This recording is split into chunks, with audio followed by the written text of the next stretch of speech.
Hello, everybody. Thanks for calling in. We'll have maybe just a brief comment or two from Coach Smart, and then we'll take your questions. Coach? Yeah, I'd like to open with today's the birthday of the Marine Corps, and would like to wish the Marine Corps a happy birthday. And Coach Dooley was a Marine, so we certainly appreciate all they've done and all the service they've provided to our country. And tomorrow's Veterans Day, and we'd love to thank all our veterans for the service they've provided as well for our country. I know my family and wife and kids certainly appreciate all they've done as veterans of this country. So thanks to the many that have. I'll open it up with we had two really good practices. I thought Monday was good, really light because obviously we're a little lower on numbers and banged up. But today was good. We had a good Tuesday practice. We're forced to go inside a little bit with the weather here in Athens, and I thought it helped with the speed of things in terms of guys were really popping, moving fast. It was good. So I was really pleased with the practice, and we'll go get ready now for third down and red area. All right, let's take questions. Let's start with Seth Emerson and then Dean Legge.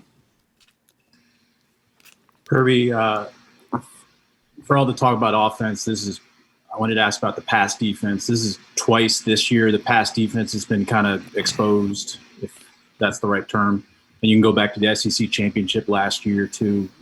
Is there any concern about anything you're doing schematically, or is it just one of those things that offense is well ahead of defense these days? Yeah, I would definitely say there was a concern schematically in terms of putting guys in tough situations. I mean, we have a philosophical belief that you have to be able to play man to man to play defense in this conference, and maybe sometimes we need to try to help the guys out some, and sometimes in our I don't know the right word, our defensive world, our defensive system, it can be all or nothing. It can be feast or famine because you either shut somebody down and it's incomplete second and 10 or third and 10, or you can give up a big play. I mean, look at the Tennessee game, right? I mean, there was times where they couldn't breathe and we suffocated them, and there were times we gave up, I think two 9 balls like back to back. So kind of the same thing with Alabama at times, but philosophically, I don't think I'm ever going to change from you have to play man to man, you have to be aggressive, you have to pressure, you have to play combination coverages. To be honest with you, it's not so much that we got to change the scheme, but that we got to get the scheme right. And that's the toughest part for me to swallow. In two of those games, there were a lot of mistakes, and I don't blame the players for the mistakes. I blame myself. We got to do a better job of getting them to execute what we need them to do. And you could be simpler, but I've seen what simple does too on teams like that. They can expose that as well. So you just got to be careful. I thought LSU, there was not bus. You know what I mean? They beat us, but we had bus in the other two games that you give gifts away. You can get beat one-on-one, just don't give up gifts. Hey Kirby, I wanted to this is Dean. I wanted to update if you got one on the quarterbacks, and then on top of that, there's so many games that have been canceled this weekend. If something happens with y'all getting canceled, what will y'all do Saturday / this weekend? Well, this is a long thought out process. I'll be honest with you, Dean, I don't even want to think about that. I mean, I know there's rumors out there and things like that, but I don't want to plan on that. I don't want to say what I'm going to do because a lot of that could be dictated by what the next week is, what we're going to do. We've talked about it as a staff, and we got a plan we feel comfortable with. We got to continue to get our team better. I'll say this, that we need a game. We want to play, and if we get given an opportunity to do that, then we will. If we don't, then we got to work to get better, and we get to go against each other pretty good too, and we got a pretty good defense and pretty good offense to go against each other and compete as well. So we'd love to do that. As far as the quarterbacks, all I'm going to say is that they're all out there. They're doing a really good job. Stetson hasn't been able to throw, but those guys are working really hard. Carson's gotten work, JT's gotten work, and DeJuan's gotten work, and I'm pleased with all three of them. I think the juice on the offensive ball has been good with George is practicing, so it's been helpful that he's out there. Some of the other younger guys are out there, so there's a lot of receivers getting a lot of reps. Let's go to Anthony Dasher and then Mike Griffith. Coach, speaking of wide receivers getting work, can you give an update on Arian Smith? I know he traveled to Jacksonville. Kind of how close is he to giving you a hand at the position? Well, I mean, he's just coming back. I mean, he got injured before camp. So like when you come back from that injury, it's not like you come back and you just jump right in. I mean, you don't do that. He hadn't caught a ball. He hadn't been able to do much. I mean, he's working his way back in, and he certainly has a trait that we're looking for in vertical speed. But he's young, he's raw, he's really working hard. I love his attitude and his energy. So can he help us? Hopefully. Right now, I don't know if he can help us right now because it's not that easy. He's got to develop. He's a player that came from a really small school to Lakeland, and he's gotten better and better and better. But he's still got ways to go to get where he needs to help us. Kirby, just a question for the guys that come from the scouts or the third team, I guess JT and Carson. How quickly do they adapt to working with different personnel? Is there an adjustment period as far as the timing? You'd mentioned the different speeds of receivers the other night.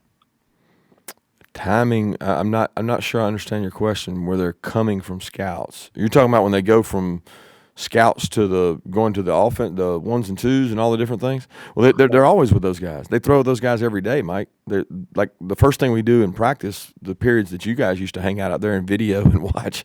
They're throwing with the ones and twos. So like, there's not a timing issue because that's what we call routes on air. You know what I mean? Like you throw the ball with your receivers. So I think when you say coming from the scouts and coming from the threes, those are just reps to get protection right. Those are reps to develop and get better, but they're not timing because you get timing when you're going with our offense, our ones and twos, which they do that every day in the first 15 minutes of practice. Let's go to Chip Towers and then Mark Weiser. Yeah, Coach. The other day, I didn't get a chance to ask you about this. That you mentioned it. That was a great opening play. The 32 personnel truck sweep left. I don't know if we saw that play again. I know you did a lot of different things, and I know that's not something you can line up and do a lot. But can you just talk about that play and if that's something that you can do more often? Just try to bulldoze some guys. Yeah, it probably not a bulldoze play. I wouldn't call it that. It was a sweep. It was outside, and it was one of those deals where you pin pull against a team that's built to stop inside run. We felt like they were expecting inside run, so we wanted to go outside. And we did a good job executing that play, and it was something that our offensive staff had put together, and we actually repped it against our defense, who's similar to Florida's, and it worked great. It was awesome, and you could probably make the case for running it again. But in our league, the first thing they were doing over there after the touchdown was, drawing up. It kind of caught them off guard. It's like running a trick play because it's not the same personnel grouping. But it's not to say you couldn't have tried it again. Certainly could have tried it again. And if you got 3 or 4 yards, it'd have been a successful play, right? It'd have been a great play. But they certainly would have had something dialed up off of it. Our job is to complement that play now. And I agree with you. We're always trying to find a niche, a gadget, something, they're not expecting. That's what good offenses do, is try not to be predictable. Kirby, with JT being one of the guys getting work that you saw this week at quarterback, what have you learned in 2 practices in terms of, just from his overall game? And is his mobility something that would keep him off the field? I think that I've seen that he's got a quick release. I mean, which I see that every day anyway because he was with us on the scouts. You know what I mean? He's got good command and presence, meaning he understands the offense in terms of timing, communication, snap count, motions, all the things that you want a quarterback to be able to do. He does a good job of that. You can't really judge mobility in our practices, unfortunately, because it's not real. There's no way I can't go out there and go live tackle. I mean, that's not something I can do. So you don't get a clean picture from the scouts because sometimes they're not talented enough to rush the passer and give you the look. The best periods we have are when we go against each other, and we've only had a few of those. We don't do that on Monday, and we did it a little bit today. So it's hard to answer that question with 2 days' body of work for really any of those 3 guys. Thanks. Let's go to Jake Rowe and then Brandon Sudge. Hey Kirby, I just wanted to ask you, as far as your injuries go, kind of how's Jordan Davis doing now that you've gotten the chance to practice a couple times this week? Has he practiced at all? And then what's the story with Lewis Seen and concussion protocol at this point? Lewis is still in concussion protocol, but he's exercising. He's able to work and run. He just no contact right now, and hopefully we'll get cleared. Jordan is working extremely hard. Most important thing for Jordan is obviously keeping his weight down. He's done that. He's getting more yardage and more miles per hour and more sweat than any of the D linemen, but he has not been in full pads or anything. But he's getting a lot of work, and I'm really proud of the way he's working. Hey, Kirby. So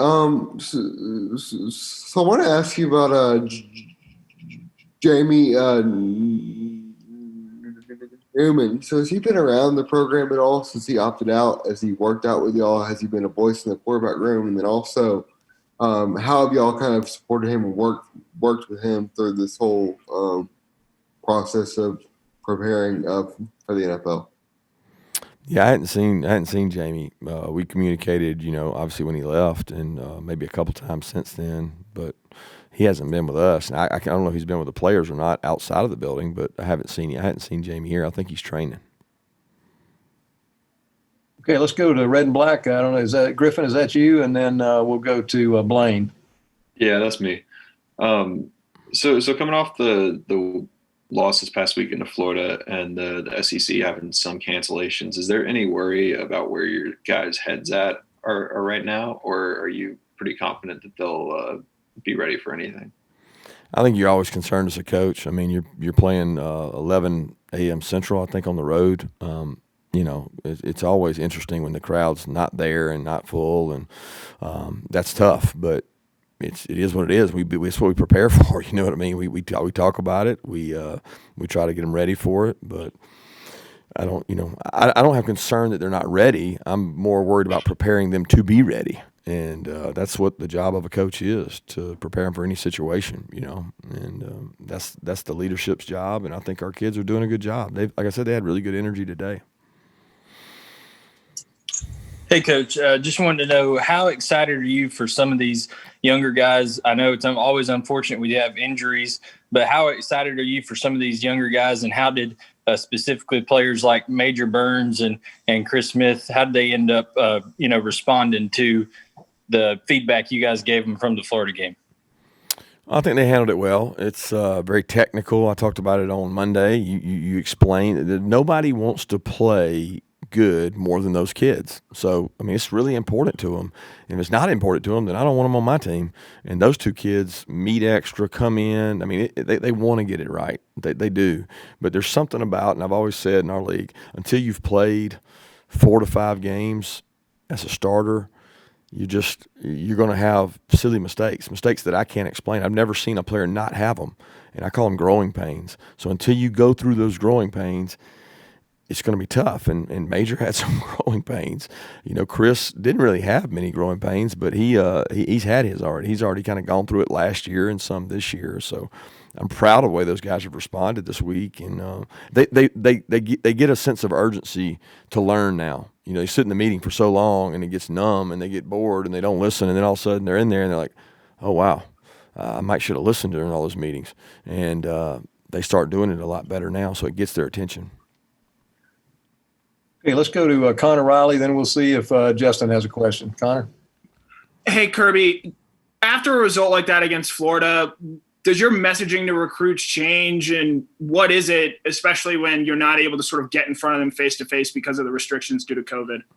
No, my message doesn't change. We're looking for high execution. We're going to play in 3 to 4 top 10 games a year. You're going to be at one of the elite programs. And you're going to get a great degree at the University of Georgia. If you want to be part of our family, we want you. But if you choose to come here, you're going to do things the right way. We're going to demand discipline, toughness. We're going to play really hard, and hope they don't bust coverages, and hope they don't make mistakes and turn the ball over and try to win big games, And we believe in developing the total player, and that's what we sell in recruiting. It has nothing to do with the outcome of that game, the next game, or the next game. Recruiting is about relationships, and those kids see opportunity. They're not as concerned with the wins and losses. Justin, do you have a question? Yeah, appreciate it, Claude. Kirby, you spoke a little bit earlier about, the plan if something happened with Mizzou and COVID this weekend. When you look around the league, 3 games already postponed. It's not like you guys have let your guard down, but do you redouble your efforts when you see it happening other places? Yeah, I think Ron, of course, and his staff have done a tremendous job of realizing it's misleading what's out there, because everybody thinks that COVID is taking over these teams. It's not. They're having mild 1 or maybe 2 cases, but the contact tracing is what's causing people to not play. Because when you travel and you go on a plane, you sit in a small locker room, you sit on a bus, all of a sudden you go from having 2 guys with COVID to 14 guys contact traced, and now you can't play. So it's not that COVID is doing it. It's tough. It's the contact tracing, the rules and regulations that we fall under for safety reasons. We got time for a couple more questions. Let's open it up. Anybody? Kirby, I wanted to ask you, Zion Logan and Bill Norton. I know Bill played, I guess, a lot in the Arkansas game, but that was the first time we'd had a chance to see Zion. What did you think about the way those guys stepped up and the number of snaps they played?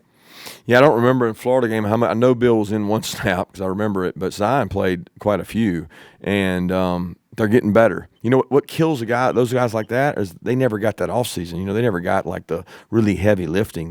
We were concerned going in the game that they would be able to hold up because Florida was really big in the run. They did a decent job in stopgap in the run and holding up. We didn't get a lot of great pass rush out of the guys inside, which we needed, but they did hold up against the run. And Zion made a couple plays, and I was really proud of him going in and getting those growing pains I talked about. Trying to get through some of those is just some added depth. Coach, in terms of those growing pains, you got a bunch of injuries at receiver right now. Marcus going out, George's out. Are Justin Robinson and Micaiah Tongue getting any closer to getting their opportunities to get some of those growing pains? Hopefully. Justin works every day. He's continuing to get better. He's developing. He's getting smarter. He's trying to help on special teams. He's developing a role. Micaiah's been out with a hamstring. He's in the injury department with the other 100 guys we got in there. So he hasn't been able to practice. But Justin is getting better, and he's learning. He's competing, and it's been like a cycle in there. It's been guy in, guy out, guy in, guy out, and that kind of packaged with new terminology and new words. It's been a struggle getting enough guys to play at what I call above the line level, and we're hopeful to get some more of those guys back and be able to help us at receiver. Coach, real quick, Richard LeCount. I think he told a CBS reporter or something that it was going to be 4 to 6 weeks on him getting back. I don't think we've heard anything specific from you on that. Do you anticipate being able to get him back at all this season? And if so, do you have a timeline for him? We're hopeful to. I know I've asked Ron the same question, and he feels like we will, but he wouldn't put a timetable on it of 4 to 6 weeks. It's more when he heals. Right now, he's getting more exercise now. He's able to do some things on the bike. He's still got some open wounds. He's not able to get in the pool and train, which we're hopeful to get him in the pool before the end of this week. He's been out at practice. He enjoys being around the meetings. He's making his way back to more normalcy, but whether or not he makes it back or not will depend on how long the season goes. Thanks, everybody. Thanks, Coach Smart.